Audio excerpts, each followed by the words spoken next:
Thank you for giving the power. It's really a pleasure to be here today, and in particular, it's been an incredible couple of the last 2 weeks. Let's see, cool. So today I'm going to be talking about interpretable neural motion planner, and before I start this, I think it's worth to spend 1 minute thinking about where the industry is today. So since the DARPA challenge in 2004, there has been meaningful progress in terms of technology. However, when it comes to commercially deploy this technology, it's really in very small operation domains that are also very, very simple. So in particular, there is like two main key open questions that there is a lot still for research to actually be working on. On one side is the need for autonomous systems that are able to really solve the long tails of all the things that might happen in the world. The second piece of technology that is required is the ability to do real-time, high-fidelity closed-loop simulation in order to test at the scale and also to train your AI systems.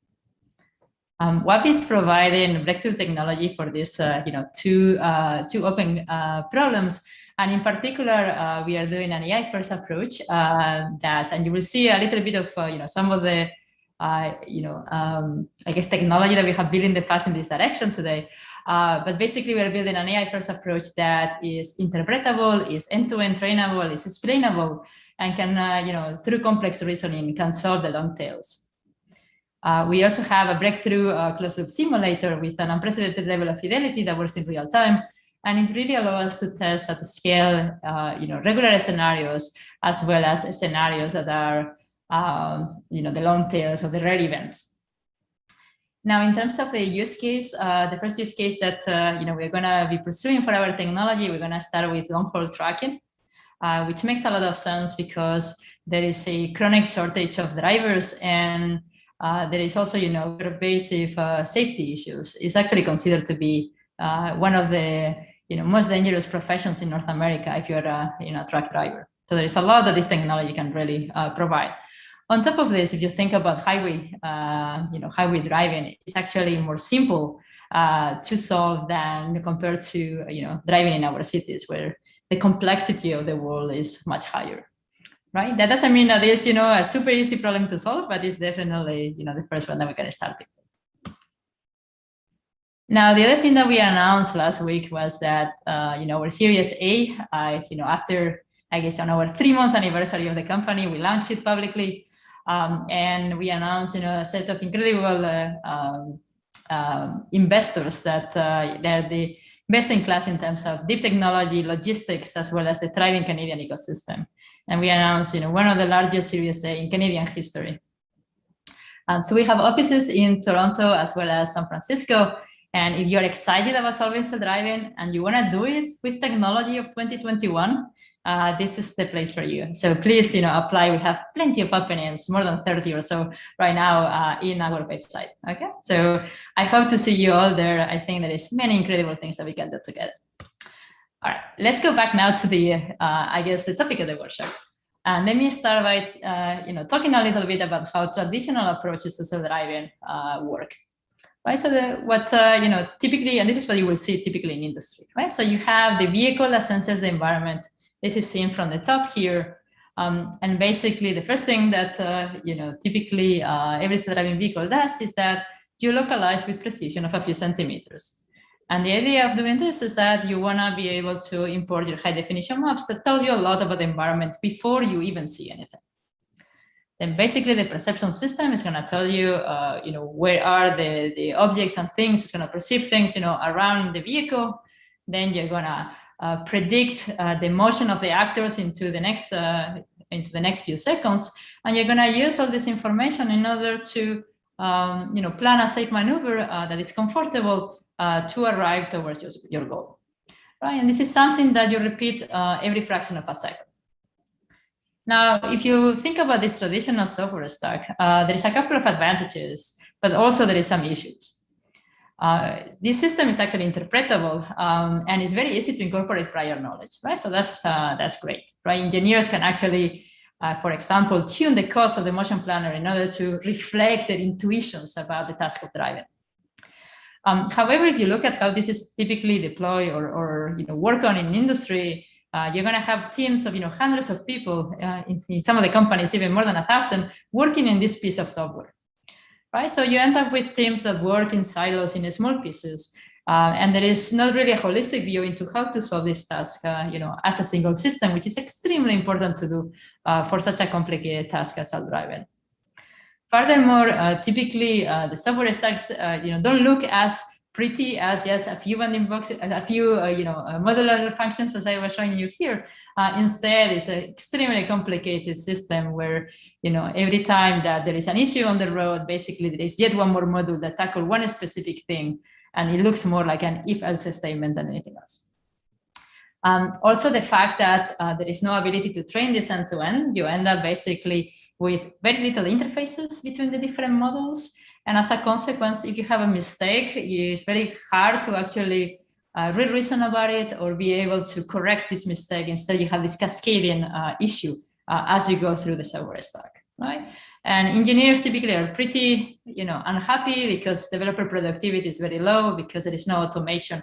Basically, you have to tune one thing at a time, and every time that you make a change in one of the models, you will have to change everything else. So the alternative that we've seen, quite a bit in academia is to, instead of having this modular approach, to try to use a single AI system to basically for the task of driving, right? So sensors in and then driving commands out. The advantage of this is it's super simple, right? A few lines of code will do it. The problem is that, the other advantage is that you're going to train the system for the end task of driving. So that's important. Now, the difficulty of this, or the problem, is that there is really no interpretability, right? So if the system does something wrong, you're going to have an issue into explaining why it is the case.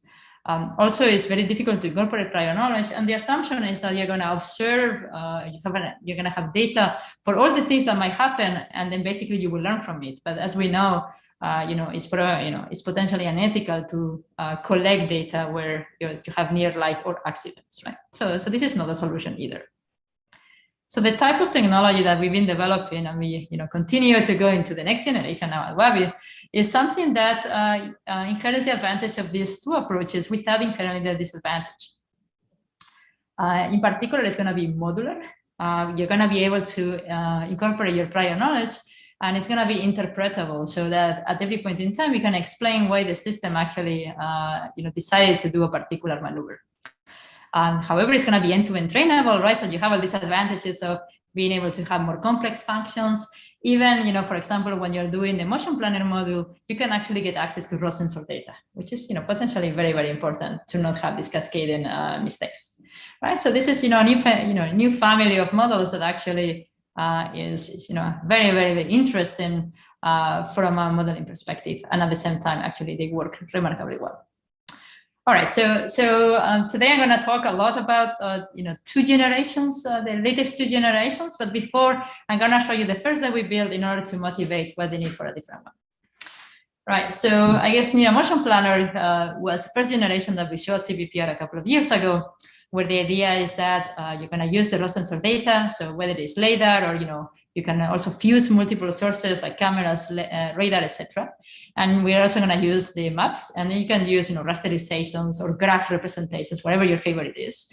We are going to process this information to obtain some intermediate features.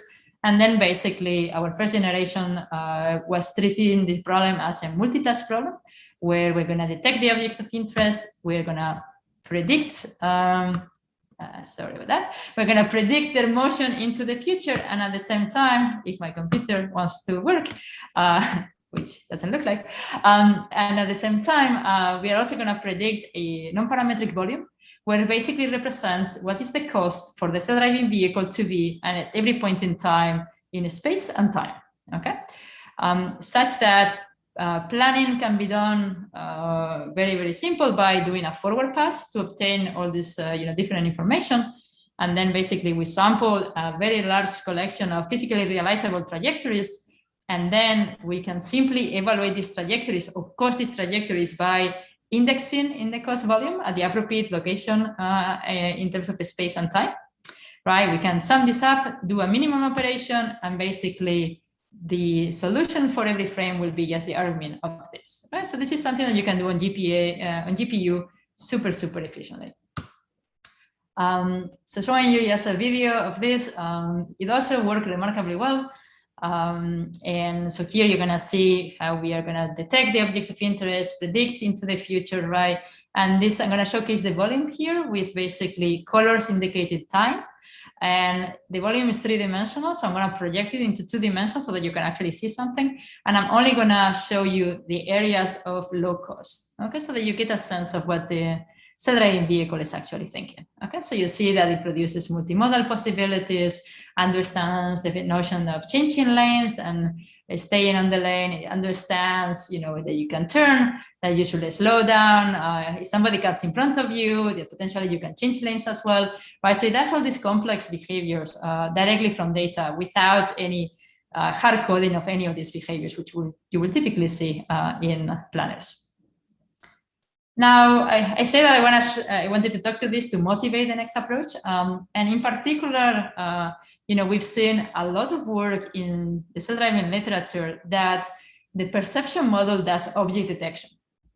And there is actually, an issue potentially if all your perception system is based on detection, right? So let's look at this with a situation, right? We have an intersection. This is the self-driving vehicle. If we actually detect all the objects of interest, right, so we can actually plan a safe maneuver. For example, here we're going to slow down. However, if for whatever reason, in particular, this object is below the threshold of the object detector, then suddenly you're going to go blind, right? So this is not a very safe idea, right? Because you're going to basically accelerate and then, continue driving in the intersection, and potentially you will arrive to a collision, right? So what I'm going to be talking today is working with a different type of intermediate representation, which we like quite a lot, which is basically instead of doing object detection as part of the pipeline, we are going to directly work in semantic occupancies. Okay, so if you look at typically how detection is used in motion planning, is that the detected boxes and their trajectories are rasterized into an occupancy. And the question is, why to go through this thresholding, iteration in between? Instead, can we just predict directly the semantic occupancies? Okay, in a way that is end-to-end all the way to the motion planner. All right, so let's look at the first approach. So the idea is that we're going to have the semantic information, and with the semantics, you can actually think of them as a probability distribution of where the different objects or actors might be. Different point in time, right? So there are spatial and temporal.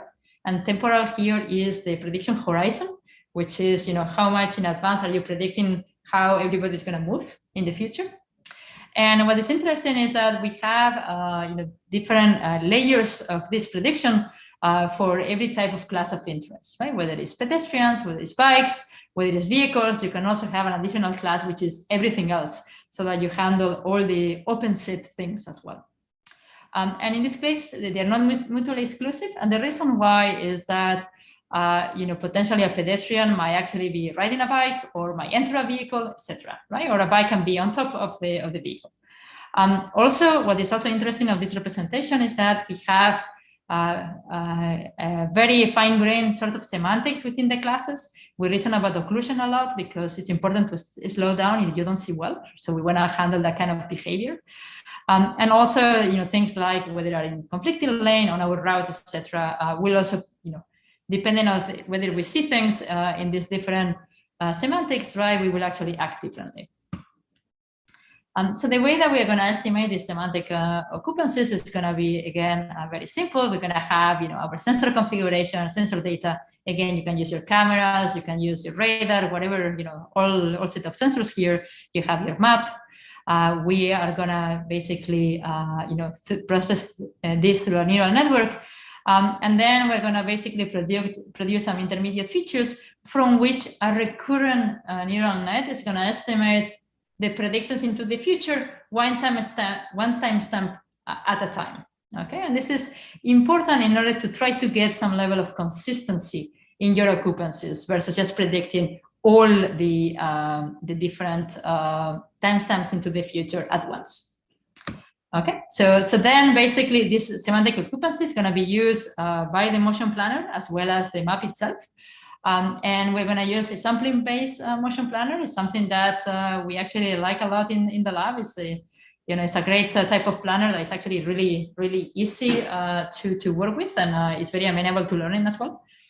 And in particular, so the way it works is that for the self-driving vehicle, we're going to sample a set of trajectories. We're going to evaluate those trajectories. We're going to cost them all those trajectories, right? And we're going to select the one with the minimum cost. Okay, so in terms of the trajectories, you can be quite clever into how you actually generate the potential set of trajectories for the self-driving car. So you can do it, behavior-based, so that you reason about all the possible behaviors that you might want to do.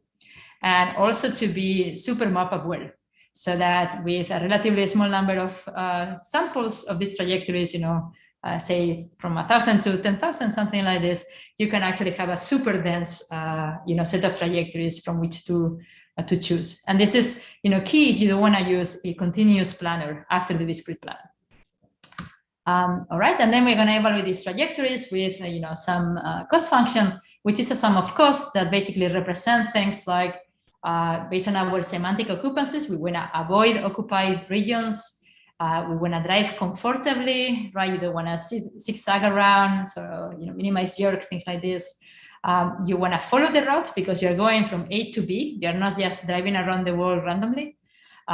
You want to also drive, close to the center line because that's safer than if you are, on the edge of the road, etc. Right? So you have this set of costs, and then basically you have the sum of these costs, which are a function of, all the intermediate representations. And then basically, once you sample, you cost, and then you select the one with the minimum cost. Okay. So I was mentioning these are functions of all the intermediate representations, so that you basically can train the entire thing end to end, right? So you have some kind of deep neural network followed by some optimization stuff, right? So this is the complex optimization model. And the way that we learn this system is basically with a set of loss functions. For interpretability, we have a loss function at the level of the semantic occupancy that basically, we use a form of cross entropy here, right? Saying that for our training set, right, we should be able to create occupancies that are as similar as possible to the ground truth of what is the representation of the scene. And then for motion planning, since basically what we do is that we do max margin. So we just backpropagate through the max margin loss. Okay, and then you can simply do this, by just running inference and basically utilizing the gradients from the first part of the network. Cool. So this is the way that you train end-to-end the entire system, and actually it works remarkably well. So this is comparing to things like behavioral cloning, adaptive cruise control, the first neural motion planner I show you. This is the Waymo multipath followed by the same type of cost functions planner that we use here. And this is the end-to-end system with the semantic occupancies instead of having object detection followed by prediction. Okay, and you see that it's much safer. It also, in general, is as good as anybody else in terms of how well it imitates what humans did, as well as equal in terms of progress, and it's actually very smooth. Okay, so this is a very good planner. And you might ask, how important is to train end-to-end? Well, it is quite important. But what is so this is end-to-end training versus the same thing, the same planner into just stage-wise. First, the semantic occupancies, and then the motion planner, right? So there is quite a bit of boost, right, particularly in safety. And this is showing here the importance of the actual representation. So if you have trajectories, so this is detection followed by prediction into the future, followed by rasterization, and then the same planner. And you see that using the occupancies is much better, particularly again in terms of safety, in terms of jerk, as well as imitating humans. Okay, so this is, it's a great representation that is much safer typically than detection. So I'm going to show you some qualitative results. So what you're going to see is now open loop setting, meaning that we're going to unroll the plan based on 1 second history. We're going to unroll it for 5 seconds.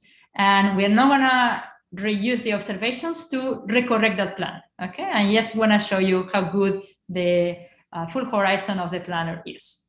Okay, and I'm going to show you the ground truth of what happened in practice as well. Okay, but remember that we don't use those observations. Okay, and this is from raw sensor data. So what you can observe here is that there is like multimodal distribution, like for this bus, right? It captures it very, very nicely. Different colors are just different semantics, right? And as I said, this actually overlaps quite well with what happened in practice. But note that again, we are not using the observations to replan. Okay, this is just what will happen into the future. Okay. This is showing that we can very nicely reason about pedestrian crossings or very small objects, as well as slowing down and never overlapping what we predict for a vehicle just yielding to pedestrians and the pedestrians, right? So you can actually handle very complex behaviors, etc. Cool. So these are open loop metrics, and one of the things that we've seen, particularly in the computer vision literature, is people only looking at perception or prediction or metrics there.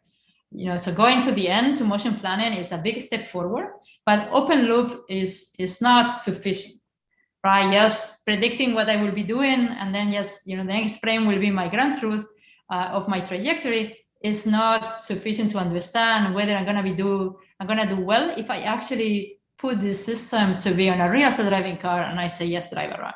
Okay, and the reason why is that you don't see things out of distribution. You don't see the compound errors that would happen if you deviate, etc. Okay, so this is the need for the closed loop simulator that I was mentioning, and what we're going to do here is utilize, our, super duper whatever simulator. And I'm going to do a 3 minutes introduction into how the simulator is and what you need to build, and then we will go back to the task. All right, so in order to do this closed loop simulation, we need to, and remember, we need to do sensor simulation. So we need to recreate the virtual world. We need to be able to generate automatically scenarios that are super realistic, and we need to simulate how the sensors will have observed this scene. So in a nutshell, the way that we do this is very different to what you will see in the industry. So for recreating the virtual worlds, we do it from just raw sensor data. You can see at this CVPR with GeoSim. So one of our best paper award candidates shows how to reconstruct super accurately assets by just driving. We also have another paper at CVPR on how to reconstruct just with a single letter sweep as well as a single image animatable pedestrians. So you see them once in a single frame, and then you can from there automatically animate them, reconstruct the shape, the skeleton, and the skinning wedge to animate them to do whatever you want and simulate them. We can also generate these arbitrary scenarios automatically. We use some form of convolutional STMs for the scenario initialization, followed by pretty sophisticated conditional models, conditional VAE models. So this is a version of ILBM that you will also see a paper at this conference. Okay, and this actually works remarkably well. As you can see here, we can simulate behaviors that are super, super realistic. This is just showing, give us a map, and then we can generate in this map arbitrary scenarios. Okay, and you can do this at the scale, super fast. And the good thing about this way of simulation is that you can actually generate super realistic behavior. So this is an AI system orchestrating everybody. And you see for here, I'm going to show you 4 different maneuvers and how accurate you can actually do this. So things like U-turns, things like lane changes, and you're going to see a unprotected left after, which is one of the most difficult things to simulate. All right, so here comes the unprotected left. All right, so then we can use our sensor simulation. It also runs in real time. Actually, it's only a few milliseconds. It's less than 10 milliseconds, if I remember correctly, to do the simulation of a single data sensor. And basically, you can see the real radar, the simulated radar here, and the output of perception is in green, and you see that it correlates perfectly. So this is the reason. This is why we have this high fidelity. The reason why you can actually really understand how your system performs in simulation. All right, so you can create your safety critical case, and here the entire software stack is tested. Right, and then we are seeing that we can actually behave and react to somebody just entering the lane just in front of us, coming out of occlusion, which is one of the most something that happens a lot, but it's actually quite safety critical. And we can do this at scale, right? And this is the way that you can really generate all these scenarios to test your software stack. Okay? And we can also simulate things like cameras. So this is GeoSim, which is which I was talking about before, where basically a few of the objects that you see here are actually fake. Okay, and you know, my question to you is, can you identify which ones are fake? So for example, this one is actually fake, this in front of us, but it's super hard to say. So this is in 3D, so we can do simulation of LiDAR as well as images. It's a video simulation. Here we are inserted objects that were captured in some other location, some other place with very different lighting conditions into an existing log.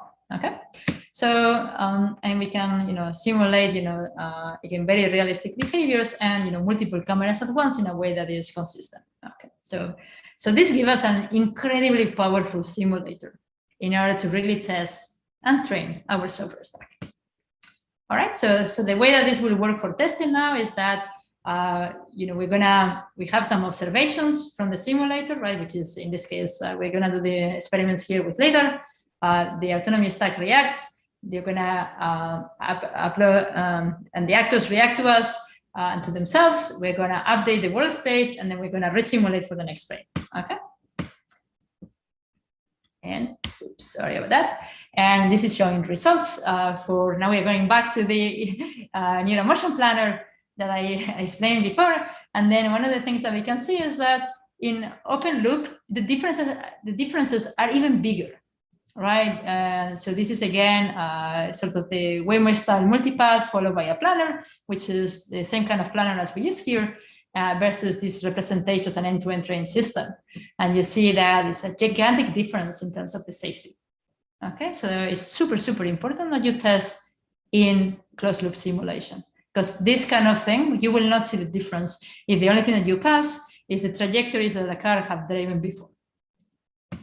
All right, so the last bit that I'm gonna show you is MP3, which is also another candidate for Best Paper Award at the CVPR.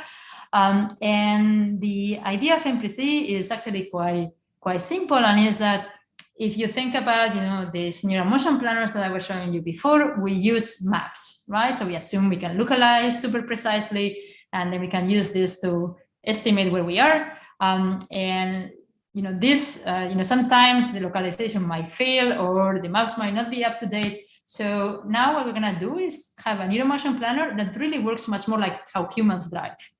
If you think of us, typically we will have maybe our Google Apps map, and it's gonna tell us things like, oh, in 50 meters, take a right turn, right? So let's see how we can do neural motion planner in a system that only takes that as input, as well as the raw sensor data.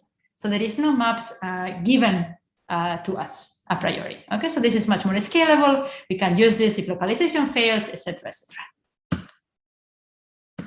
All right, so the way that we're gonna do this is the following. Again, we have the raw sensor data. Now there is no maps, right? We're gonna process this information, and through a neural network, we're gonna estimate not only the dynamic part of the environment as we were doing before, but we are also gonna estimate online the maps, okay?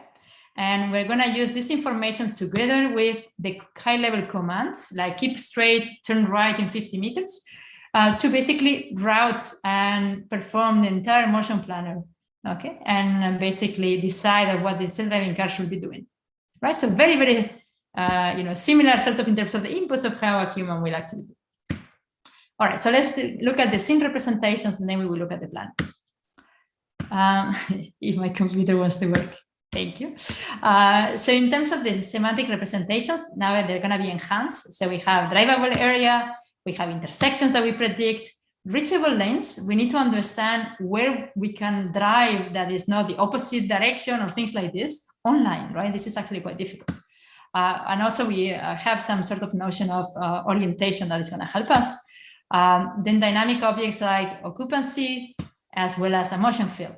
And the interesting here is, instead of having a recurrent net that predicts always occupancy, we are gonna incorporate more consistency by predicting an occupancy in the first frame and then a motion field that is multimodal, that basically can be combined to decide by moving the occupancy into where the occupancy will be in the next time step and next time into the future, etc. Okay. All right. So yeah, so we do motion planning, right? And we need to decide on what is the routable route. So we do this through a neural network that is basically a switching component. We basically have a way to retrieve trajectories now, so it's non-parametric, and then we're going to cost based on our online maps as well as the dynamic objects. Okay, and we can train this end-to-end in a similar fashion from before, and it actually works remarkably well. And I'm going to show you just results. We initialize the self-driving vehicle in interesting state from logs. As it executes the planned actions, we can see how the plan, shown in blue, diverges from the trajectory the expert performed when the log was recorded, shown in black.